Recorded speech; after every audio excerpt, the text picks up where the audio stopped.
आगामी निवडणुकांच्या पार्श्वभूमीवर भाजपनं शिवसेनेशी युतीचे संकेत दिलेत। शिवसेनेशी युतीबाबत सकारात्मक चर्चेकरता तयार असल्याचं मुंबई भाजप अध्यक्ष आशिष शेलार यांनी म्हटलं। पण पारदर्शी अजेंड्याच्या आधारावरती युती व्हावी अशी इच्छा असल्याचं देखील शेलारांनी यावेळी स्पष्ट केलं आहे।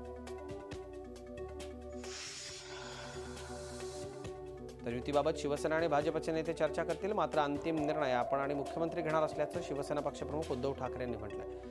शेलारांच्या पारदर्शी अजेंड्याबाबत विचारलं असता आपण फक्त मुख्यमंत्र्यांच्या प्रस्तावावरती प्रतिक्रिया देतो असं ते म्हणाले।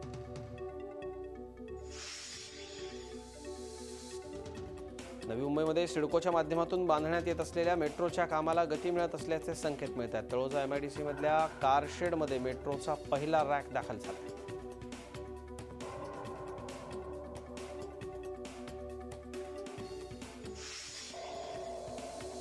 शाळाबाह्य मुलांसाठी घेण्यात आलेल्या महत्त्वाकांक्षी सेल्फी विथ स्टुडंट्स या निर्णयाला राज्य सरकारनं तुर्तास स्थगिती दिली आहे। तालुका आणि जिल्हा पातळीवर अंमलबजावणीत अडचणी असल्यानं हा निर्णय पुढे ढकलण्यात आल्याचं विनोद तावडे यांनी म्हटलं आहे।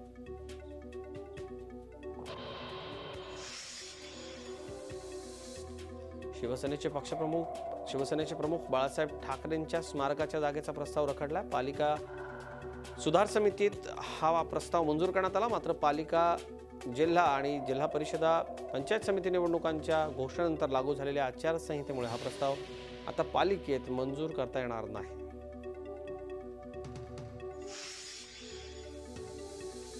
स्वतंत्र विदर्भाची मागणी करत विदर्भ राज्य आंदोलन समितीच्या वतीने आज नागपुरात रास्ता रोको आंदोलन करण्यात आलं। विदर्भातल्या 11 जिल्ह्यात 80 ठिकाणी अशा पद्धतीने रास्ता रोको आंदोलन करण्यात आलं।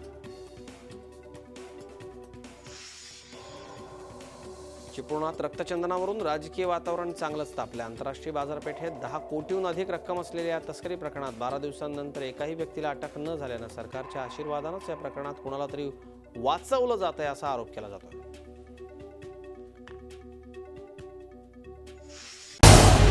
झी 24 तास रहा एक पाऊल पुढे।